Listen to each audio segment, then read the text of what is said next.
Welcome to this episode of Smart Home News. When you buy a house, there's this basic expectation about ownership. Right, you get the keys and it's yours. Exactly. You walk through the front door and the house is yours. You don't expect to have to drop a quarter into a slot every single time you want to turn the steering wheel on your car. Yeah, or in this case, drop a quarter in a slot every time you want to turn on your living room lights. Right. The physical infrastructure of a home has always been a one-time transaction. You buy the front door, you own the front door. You buy the light switch, you own the switch. It's finite. But the fundamental premise of the modern smart home is completely rewriting that contract. It's shifting fast. It really is. Today, we're doing a deep dive into the sources to figure out why the era of the free lunch for cloud-connected homes is officially ending. We've been poring over a huge stack of sources this week. Yeah, industry press releases, tech blogs, developer forum. And some pretty intense subreddits, honestly. And it is the absolute definition of a paradigm shift. We are moving away from a hardware purchasing model to a software leasing model. And it is happening right under our feet. So today, we're tracing this exact shift. We're going to follow the trail from new software paywalls trapping developers to sudden corporate buyouts leaving consumers in the dark. And finally, look at how you can actually build a localized defense against all of it. Let's start with the biggest shockwave in the developer forums this week. Samsung SmartThings. Yeah. Starting this October, they are rolling out a $4.99 monthly plan. And this isn't for some premium physical service. This is just for non-commercial individual developers to access their API. What's fascinating here is who this fee actually targets. Because, when you hear the word developer, you probably picture a massive company building a commercial app. Right, like a whole team in an office. Exactly. But in the smart home world, individual developers are often just advanced users. They are the hobbyists, the tinkerers, honestly, the people who built the smart home community in the first place. Yeah, and specifically, this fee is going to heavily impact people relying on the open source Home Assistant platform. Huge impact there. Paula Schoutson, the founder of Home Assistant, explicitly noted that use of their integration will fall under these new personal plans. So if you spent, the last 3 years building a beautiful custom local dashboard on Home Assistant that pulls in your SmartThings devices via the cloud API, you are now going to have to pay $5 a month to keep that bridge open. which is wild. Yeah. But let's clarify the underlying mechanics here, because I think that's the crux of why people are so frustrated. Walk us through the technical difference between relying on that cloud API versus using a local control protocol. Okay, so think of local control protocols like Zigbee, Z-Wave, or Thread as an intercom system entirely contained inside your house. When you flip a physical smart switch on your wall, a low-power radio wave travels a few feet straight to your local hub, which then talks directly to your smart bulb. So the command never leaves your property. Right. It never leaves. It's fast. It works if your internet goes down. And importantly, it costs the manufacturer $0 in ongoing server fees once you've purchased the physical hardware. It's just local physics, radio waves bouncing around my living room. Precisely. But a cloud API is an entirely different architecture. When you use a cloud-to-cloud integration, you hit a switch on your phone, and that signal has to travel out of your house, through your internet service provider, to a server operated by Home Assistant or Google. It's a long trip for a light switch. And it doesn't stop there. That server then pings a massive AWS data center operated by Samsung, which authenticates your account, registers the command, and sends the signal back down through your ISP to your local hub to finally turn on the light. And every single time that happens, it costs Samsung a tiny fraction of a cent in server compute and bandwidth. For years, they heavily subsidized that ongoing cost just to build market share. But now they're calling in the tab. That software leasing model is showing up everywhere in our sources today. Look at what Google just did this week. They launched 100 new ways to use the Gemini voice assistant in the home. Yeah, and some of it is undeniably cool. Oh, for sure. You can ask for a recipe based on what's in your pantry or set complex multi-step timers. But they locked one of the most highly anticipated, genuinely useful features behind a paywall. The camera history search. Exactly. If you want to use natural language to search your camera history, saying something like, hey, Google, what happened in my backyard last night? Or was that an animal or a person by the garage? You have to upgrade to Google Home Premium, which starts at $10 a month. This highlights a massive shift in the computational cost of running a smart home. We really have to look at why that specific feature is paywalled. Because it's not just a binary check, right? Like asking if the front door is locked. Right. If you ask your assistant, is the front door locked? The server just checks a simple text database for a 1 or a 0, on or off. But asking what happened in my backyard requires a large language model to interpret your messy human phrasing. And then a computer vision algorithm has to ingest gigs of video frame data, translate that visual data into semantic meaning, search a vector database for anomalies, and generate a conversational summary. That sounds incredibly heavy. It is. That level of machine learning inference requires expensive GPU processing in a data center. Google isn't just sending a tiny text packet. They are dedicating serious compute power to act as your personal security analyst. That is not cheap. But as a consumer, I mean, is this just the inevitable cost of maintaining massive cloud infrastructure? Or is this a bait and switch? How do you mean? Because it feels like I went to a dealership, I bought a car, and a year later the manufacturer sent an over-the-air update and started charging me a monthly fee just to turn the steering wheel. I already paid $200 for the cameras. It is a valid frustration. I totally get it. But your analogy assumes the car operates entirely on its own mechanics. In the modern cloud-dependent smart home, you didn't just buy a car. Okay. You bought a car that requires a team of remote mechanics to actively steer it, monitor it, and analyze the road for you every single time you drive. That makes sense. Consumers bought heavily subsidized hardware, cheap Wi-Fi cameras, cheap hubs with the unspoken agreement that the cloud service powering them would be free forever. The companies are now realizing that offering free, infinite AI compute for millions of homes is a black hole for their profit margins. Yeah, the drive for recurring revenue isn't just about covering AI compute costs, though. Platforms are aggressively trying to extract value by selling us entirely new professional services built on top of the hardware we already have installed. The newly announced SmartThings Safe Premium Beta is the perfect example of this. It is a fascinating pivot. Let's look at the mechanics of the service. So contrast that $4.99 API fee for developers with this new consumer product. SmartThings Safe Premium is a new paid tier, also roughly $5 a month, that adds 24/7 professional emergency dispatch. And it's powered by a partnership with Arlo. Right. It's essentially a panic button inside the SmartThings app. You tap the safe button and a 10-second countdown begins. During those 10 seconds, you can cancel it. If you don't, it sends a help request to an Arlo professional monitoring center. An agent calls and texts you to confirm what kind of help you need, like fire, police, or medical. And if you don't answer, they default to dispatching local police to your phone's exact GPS location. Simultaneously, your designated location members in the app get a push notification with a map of your location. On paper, having a professionally monitored panic button adds a layer of security. But we need to examine the real-world utility of how Samsung actually built this. Because currently, this system cannot be triggered by your home automations. Wait, really? So if my smart smoke detector detects a fire? It does nothing automatically. Or if your door sensor trips at 3 a.m. while you're sleeping, SmartThings Safe Premium does absolutely nothing. It relies entirely on you pulling out your smartphone, opening the app, and manually tapping a button on a screen. Yes. And you must have a mobile phone signal for it to work.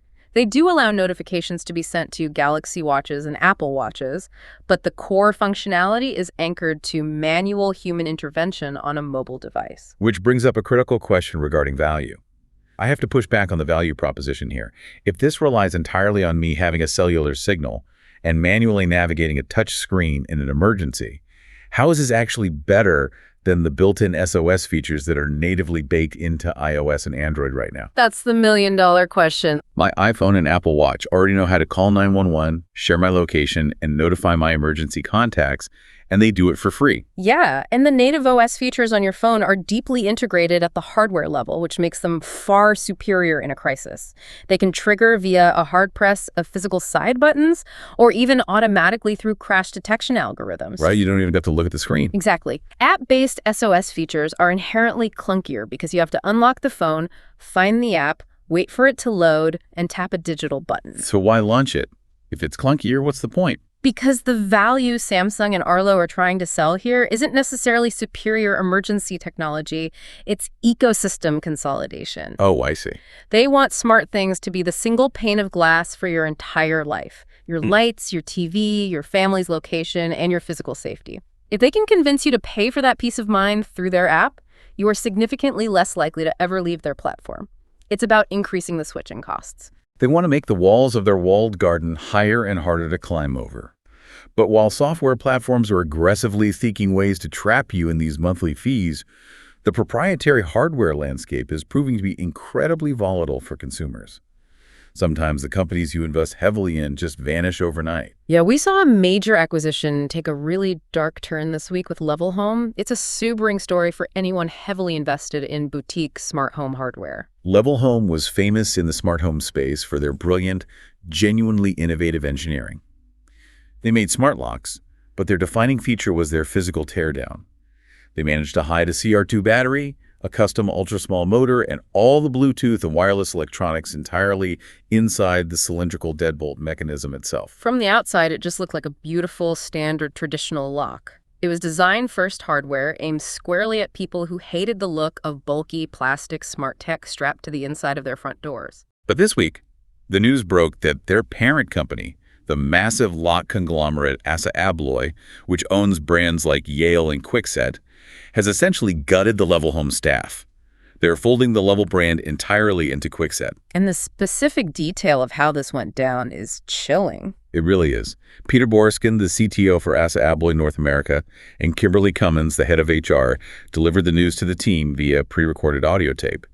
They just played a recording saying positions were eliminated effective immediately as part of a, quote, larger restructuring. This is a textbook example of what we call the acquisition track in the consumer technology space. When a massive legacy conglomerate buys an agile, innovative startup, they usually only want the intellectual property. They just want the patents. Exactly. In this case, ASSA ABLOY wanted the patents for that miniaturized deadbolt technology.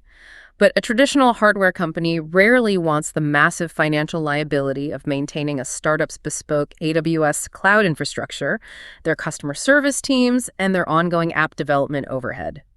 The engineers who built the product and the back-end developers who kept the servers running are always the first things compromised. So what happens to the person listening right now who spent hundreds of dollars outfitting every exterior door on their house with Level locks? It means you are now entirely at the mercy of ASSA ABLOY's goodwill to keep Level's specific software integrations updated. And historically, when a boutique brand is folded into a larger portfolio like Kwikset, the legacy apps are eventually sunsetted. So the physical lock might still turn with a key, but the smart features, the smartphone app, the remote access, the firmware updates, those now have a ticking clock on them. This is precisely why local control is an absolute necessity for long-term reliability. If your device communicates locally via Zigbee, Z-Wave, or Thread, it doesn't matter if the company goes bankrupt tomorrow. The device will continue to function on your local network because it isn't waiting for a server in California to give it permission to operate. When hardware companies disappear overnight like this, it really highlights the danger of ecosystem lock-in. And if you're trying to figure out which devices actually fit your setup, smarthomecompared.com can help you compare smart home products by ecosystem, features, compatibility, and integrations before you buy. Because clearly you need to know exactly what kind of infrastructure you are bringing into your house before you bolt it to your front door. It comes down to risk mitigation. You want to ensure that a corporate restructuring delivered via an audio recording doesn't result in you being locked out of your own house. Yeah, that's a nightmare scenario. Since proprietary software ecosystems and proprietary hardware makers are proving so hostile and fragile right now, the obvious lifeboat for consumers should be open. Universal standards. We need tech that works across the board. But the industry's biggest attempt at an open standard is currently taking on water. This week marks the 4-year anniversary of Matter. 4 years since the entire industry promised a revolution. Right. 4 years ago, the absolute titans of the industry, Apple, Google, Amazon, and Samsung, gathered by a canal in Amsterdam and launched Matter. It was supposed to be the interoperability standard to rule them all. The promise was beautiful. Buy any lock, any light bulb, any sensor, and it would just work with any platform. No walled gardens, no technical expertise required. Exactly. Yeah. You could buy Google Nest thermostat and control it perfectly from the Apple Home app. That was the romantic vision. The industry is still heavily betting on Matter, but the reality for consumers 4 years later is that they are still struggling with a highly fractured, often deeply frustrating experience. Why is that, though? If they all agreed to the standard and certified the devices, why isn't it a seamless utopia yet? Because of how the Matter protocol is actually structured under the hood, specifically the difference between the baseline protocol and the application layer. To use a networking analogy, Matter successfully gets all these different devices onto the same basic communication layer. Okay. It standardizes basic commands using something called a cluster library. So an Apple HomePod can tell a Matter-enabled smart plug to execute a basic on or off command, even if that plug was manufactured specifically for Google Home. So the baseline functionality works, It does, but the protocol allows for manufacturer-specific clusters. meaning they can hide the good stuff. Precisely. The major ecosystems are still fiercely competitive businesses. They use those manufacturer-specific clusters to wall off their best, most advanced features, restricting them to their native apps while still technically maintaining their Matter-certified badge. Oh, Yeah, so if you buy a sophisticated Matter-enabled color light strip, Matter will let you turn it on, turn it off, and change it to solid blue in Apple Home. But if you want to use the dynamic, pulsing, multicolor sunrise effect that you actually paid a premium for, you still have to download the manufacturer's proprietary app, create an account, and connect to their cloud service. so they gave us interoperability for the basics, but maintain the walled gardens for the premium experience. Exact. If Matter isn't delivering the seamless plug-and-play utopia we were promised 4 years ago, should people building out their homes today just ignore it and stick to legacy protocols? Like, should we just pretend Matter doesn't exist? You don't ignore it, but you absolutely have to be highly strategic. You do not buy a device just because it has a Matter logo on the box. You look for devices that fundamentally improve your home's local infrastructure rather than trapping you in another cloud dependency. Which brings us to our final topic today. We just had Prime Day this week, and if you filtered through all the noise and the cheap plastic gadgets, there were a few hardware releases and discounts that actually help you build that resilient, localized network we've been talking about. Let's look at the hubs first. Okay. The Echo Show 8, the 2025 edition, is a prime example. Yes, it's an 8.7-inch display with a 13-megapixel camera, but beyond the screen, it acts as a crucial local hub. That is the most important part of its spec sheet, honestly. It has built-in Zigbee, Matter, and Thread radios. It's an infrastructure investment in disguise. When you bring an Echo Show 8 into your home, you aren't just buying a smart speaker to display recipes. You are deploying a local radio tower for your Zigbee and Thread devices. Contrast that with upgrading your foundational network via the Eero Wi-Fi 7 Pro routers that were also heavily discounted. Right, Wi-Fi 7 is incredibly fast for laptops and streaming, but Wi-Fi smart home devices are notorious for relying on the cloud to function. By deploying hubs with Thread and Zigbee radios, you ensure your smart home commands stay inside your physical house. That covers the hub side. But we also need to look at the endpoints. The device is actually executing the work. The newly discounted Aquara U400 Smart Lock is a massive win for local interoperability. I looked at this one, and the technology packed into it is genuinely impressive. It is. It utilizes UWB, or ultra-wideband. For anyone unfamiliar, UWB is completely different from Bluetooth. Bluetooth just guesses how close you are based on signal strength, which can be highly inaccurate. UWB acts like a localized time-of-flight radar. It measures the nanoseconds it takes for radio pulses to bounce back and forth. Right, meaning it knows exactly how many inches your phone is from the lock for incredibly precise auto-unlocking. Beyond that, it supports Apple's hands-free home key. It features Aliro support, which is the new standard allowing Samsung Galaxy users to simply tap their phone to unlock it.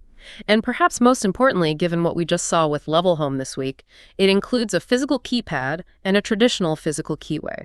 That physical keyway is your ultimate fail-proof fallback. It really is.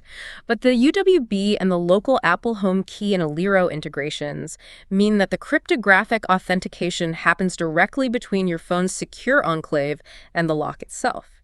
It does not require pinging a server and a data center across the country just to open your front door.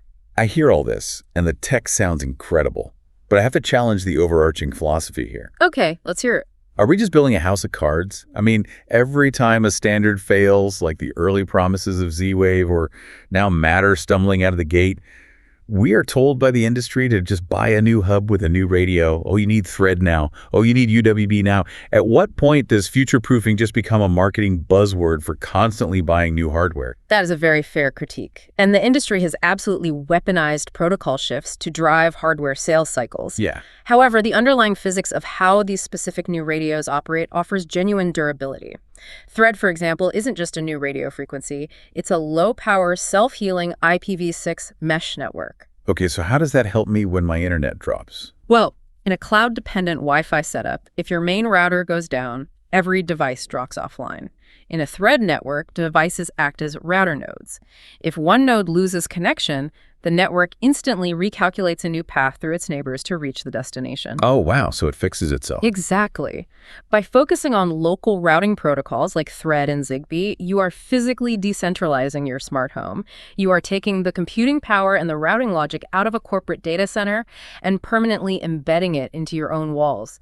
That isn't just future-proofing, that is taking ownership back. Taking ownership back. That brings us full circle to what we started with today. If we distill the biggest takeaways from everything we've analyzed in the sources this week, from Samsung's API fees and Google's expensive Gemini AI compute costs to the sudden collapse of Level Home and the complicated reality of Matter, the core truth is this. The cost of running a smart home is migrating. Yes, it is permanently moving from the initial one-time hardware purchase at the store to ongoing software subscriptions. So how do you protect your investment? You prioritize local control. You build a robust physical infrastructure using resilient protocols like Thread and Zigbee. You look for devices like that Aquara lock that feature local authentication and physical fallbacks. And you avoid over-reliance on boutique design-first cloud brands that might get gutted by a conglomerate tomorrow. You build a system that continues to work even if the internet goes down and even if the manufacturer decides to completely change their business model. Exactly.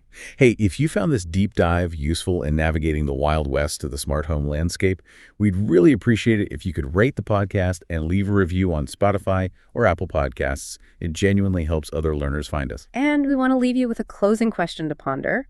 We talked today about how basic API access and core voice assistant features are increasingly getting locked behind $5 or $10 monthly paywalls. The quarter in the steering wheel. So think about this. As the physical infrastructure of our living spaces becomes entirely dependent on cloud servers and recurring subscriptions, what happens to the physical resale value of a smart home when the house itself practically requires a monthly software license just to function? Are you selling a piece of real estate, or are you just transferring an enterprise software contract? It is a fascinating dilemma for the future of home ownership. Something to mull over while you're manually flipping a light switch today? Thanks for joining us, and we'll catch you on the next episode of Smart Home News.